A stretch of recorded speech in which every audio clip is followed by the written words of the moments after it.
tearing out pieces of me to replace the broken pieces of you. Tearing out. Hello, wealthy family, and welcome to today's video. Thank you for coming and sharing some time with me. I love and appreciate you all. So today we are going to address the ever-pressing question of who am I? Okay, and do not respond the girls them sugar like Beanie Man. Okay, we really want to know, who am I? Get down to the nitty gritty of it, right? You hear me say all the time, you are not your body, okay? Most people, when you say, who am I? Be like, I'm Chanel, I'm Chanel knows. This is who I am, right? But Chanel knows, right? That's two names that were received by your parents and then given to you, right? You're not your body, okay? You're not your feelings. You are the thing that animates and brings life to all those titles, okay? Right? Like Bob Proctor explained, when you're feeling sick, you're not like, you don't say my body is feeling sick, it's calling out, right? It's a separate entity. It's something separate from what you actually are. And a lot of times people are walking around living a life that is not theirs because they don't know who they are. See, it took a lot of time for me to realize who I was at certain stages of my life, because who you are is always evolving and changing. Yes, at the core of things, when it all boils down to it, you are a spiritual being having this human experience. You're here to fulfill a purpose that you so chose before you came into this avatar, in this dimension. But who you are at every stage of your life changes. And the people who you deal with at every stage also changes, right? And that's okay. Sometimes you'll have a lot of people in your life. Sometimes you'll have no people in your life, right? Sometimes you'll feel overwhelmed by all the company. Sometimes you'll feel overwhelmed by the loneliness. And that's okay, because as you change and evolve, so does your environment. And if you look around and you're in the same environment that you've been in for the past, I don't know, let's just say 10 years, then something has to give. You're never going to get something new by carrying on doing the same old things. All right? Routines and patterns are meant to change and evolve. They can stay the same somewhat, but they should have a slight variation. Okay? They should. See, I have people who have known me since I was a child, okay? And they're still in my life in some capacity, okay? They've known me from when I was a child, but they stopped knowing or trying to get to know me when I turned about 20, right? When I turned about 20, a lot of people just cut it off and was like, oh, well, that's who she is. And I've changed so much since then. I've changed so much since then. I have almost another 20 years on that. Okay, I'm not the same person I was when I was 20. I'm not the same person I was when I was 10. Shit, when I was 10, I was aspiring to be a publisher in the congregation, right? The Jehovah's Witness religion. I was striving to attain a title based off of what I knew at that point in time in my life. And then when I was 16, okay, but that whole thing changed. I was like, you know what? This is some BS. What it is that they're teaching us, what it is that I'm learning is not resonating deep in my soul. School wasn't resonating. The religion wasn't resonating. And I found myself pregnant from the first time that I decided to experiment with sex. And there was no one around to bounce it off or soundboard until I was a couple months already deep into it. All right? People around me then were somewhat opinionated, but kind of kept it to themselves. They didn't really have much to say. Then when I turned 17, I found myself being a teenage mom. All right? So definitely in 7 years, it changed a lot. Okay? I didn't know much, but I knew enough.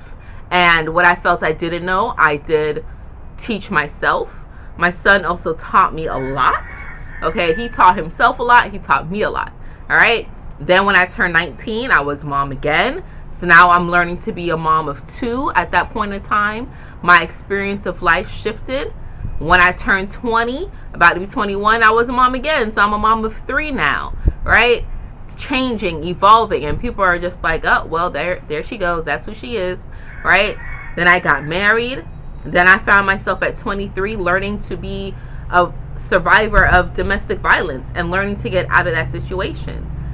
Then I learned at 26, I was experiencing, at that point, I was a person who was, again, not rebelling so much so, but coming into my own of, you know what, again, I tried this religion thing and it's just not taking.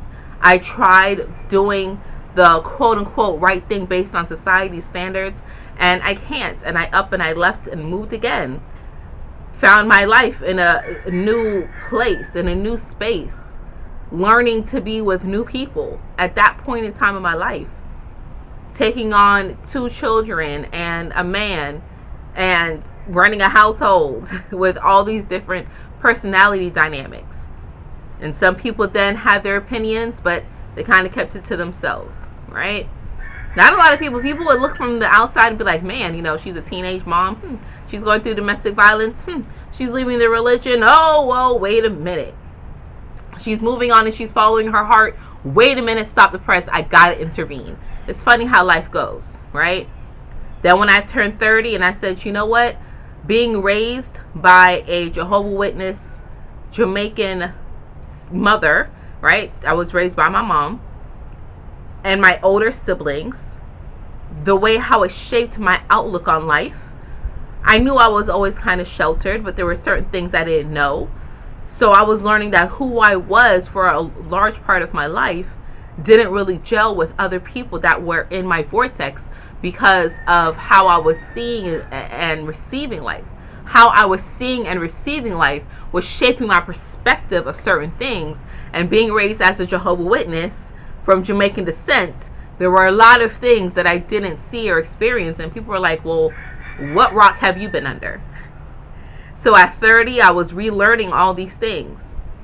Then I realized at 32, like, man, you know, my whole life, I wasn't really a prayer, but I was always told to talk to God and talk to his son and call on the angels and ask them to not bust my forehead for all the wrongdoing I was doing. Because I was told, you know, the angels were God's gang. Like, if I didn't get it together, the angels was going to bust my forehead because I was big enough to do that, right?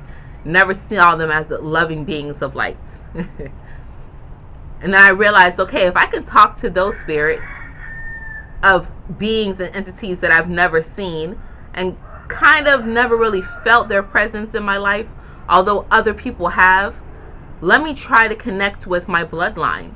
Those who I know I have seen and dealt with and worked with. Those who I have walked this earth with. My ancestors. Let me start to connect with them. And some of those same people who knew me from when I was 10, as I started to connect with my ancestors, my elders who may have passed on and transitioned, who saw there was no issue with me talking to spirits that I've never met or seen, but see me now connecting with the energies and spirits of those ancestors that I have connected with. Now they have an opinion again. And now they start to voice their opinion because now they're scared for me. Oh, Chanel turned away from the religion and now she's practicing voodoo. The ignorance. Instead of seeing that who I was becoming at that time is not the same person I was many years ago.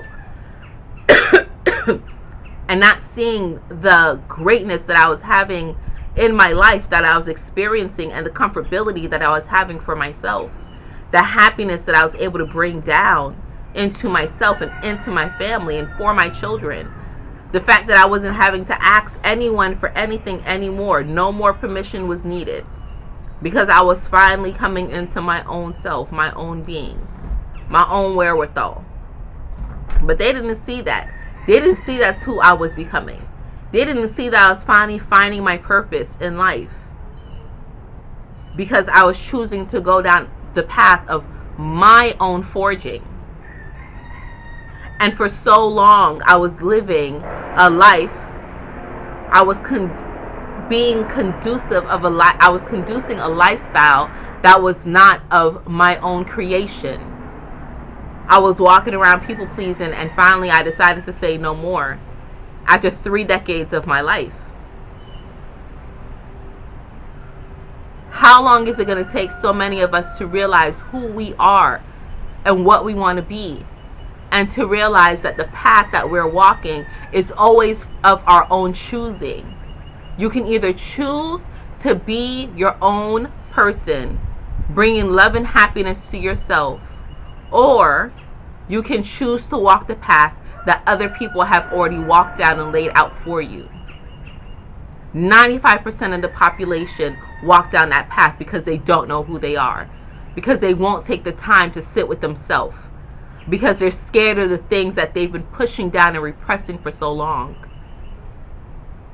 It's time for a lot of us to embrace that dark night of our soul and find out who we really are, and allow ourselves to walk the path that we so choose, despite the quiet whispers, the sideways glances, and the very vocal oppositions of many. It's okay to have a stifling loneliness, because once you overcome that, the company that will come in will be so much more stronger, because you will be stronger. So take the time to ask yourself, who am I? And if the response is the girls them sugar, then be that then. That's okay too. Alright, wealthy family. That's all that I have for you today. I love you all. Be great. Do not let outside things stifle you. Do not let outside things keep you on a path of mediocrity. Okay? And until we connect again, stay alert, stay aware, and live in love. Peace.